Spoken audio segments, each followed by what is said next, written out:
states. We all have one, but does anyone know what a micronation is? I did some investigatory journalism and found out. I just got a letter.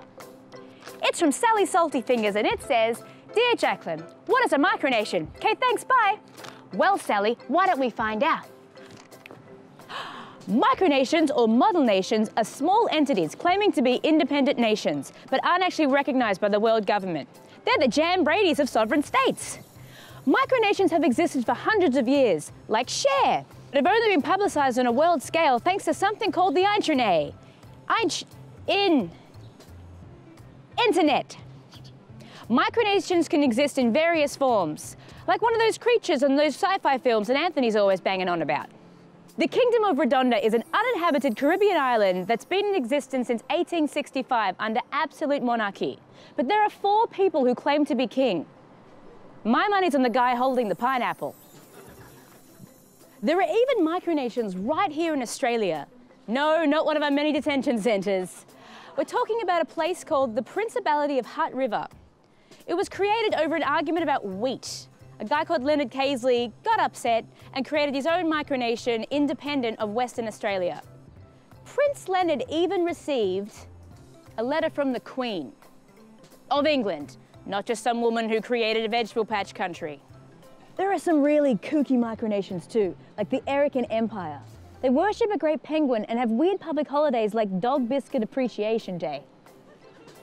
They claim sovereignty over the northern hemisphere of Pluto and a colony on Mars.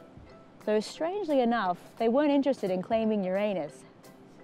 Sealand's another wacky one. Sealand is an unrecognised micronation claiming Ruff's Tower off the coast of England.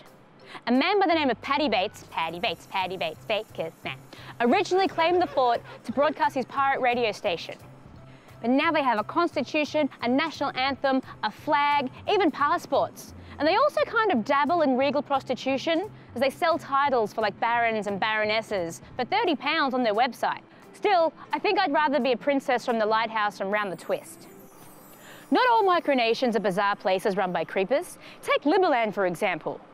It was created during border disputes between Croatia and Serbia. The 7 square kilometre sovereign state wasn't claimed by either country, and so it was declared a no man's land. So then comes along a Czech politician and activist and declared it a new state. This guy wants to make Liberland a libertarian paradise. Though they're having a lot of trouble because Croatian border police won't let anyone in. Though they're very determined, and after only a year of existence, they already have 400,000 would-be citizens and even their own beer. And yes, it tastes like freedom. Well, that's all we have time for today. I hope that answers your question, Sally. And remember, always keep learning. Welcome back. Well, I'm joined now by the President of Liberland, Vít Jedlička. Vít, thanks so much for joining us tonight. It's great to be on the show, and I'm very honoured to be on your media. Well, we're honoured to have you. Vít, congratulations on the first birthday of Liberland a couple months ago. How did you celebrate it? It was a big conference in Croatia. Some 150 people, important people came down there, including members of European Parliament, including important local politicians. And I was very happy because it was a big success. Anybody can look up how the conference went at conference.liberland.org.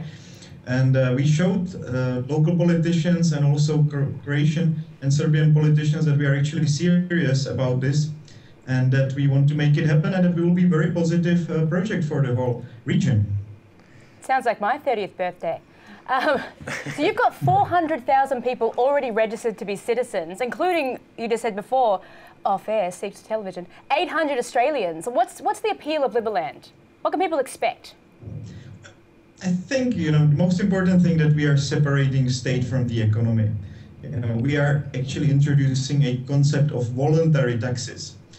Which is very appealing to many people. You pay basically how much you feel you want to pay, and you give it to some direct purpose. Well, so we have that with our foreign companies as well in Australia. Don't have the right to decide how much taxes they get. Yeah.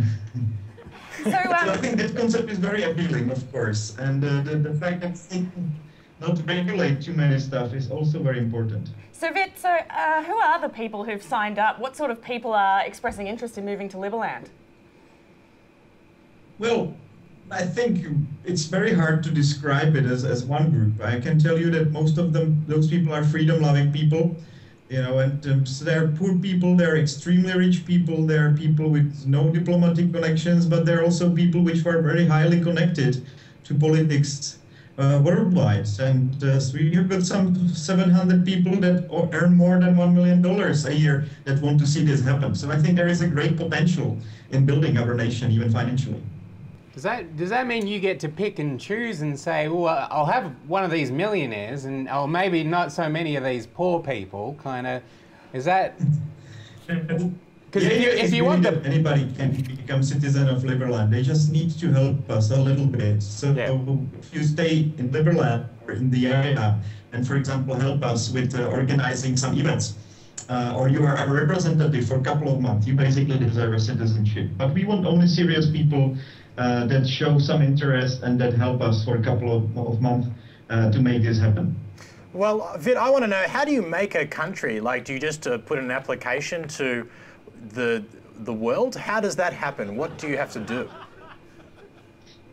Well, the international law, the video conventions are very strict about actually saying that in order to have a country, you don't need any kind of recognition. You basically have to act like a country, and this is exactly what we are doing.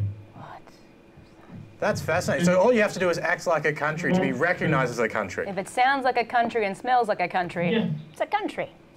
Exactly. They call it a tax cut, basically. And this is exactly what we are doing. And we have a very nice territory. We have a lot of people that want to live there.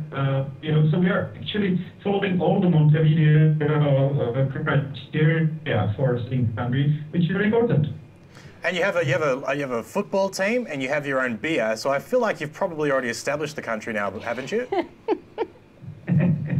Yes. Yes. For example, he said these are exactly the two most important steps for a star map. And he also said it helps if you have some friends with nuclear weapons, which we don't have yet, but that was just a joke. Do you think that you will be a nuclear state in the next few years? Because we need more of them. Now, of course, we are already a state. We declared that we are a state from day one, and we are acting to prove our statehood. Fantastic. Well, good luck with everything. And Vít, thank you so much for joining us. We have to end it there. But good luck for the rest of the life of Liberland. Yeah, you're very welcome to come and visit in August. I hope some people from Australia. We haven't had any yet, but we had people from the rest of the world already. Well, we're going to go straight there. Thanks so much, Vít. We'll catch up with you another time, hopefully.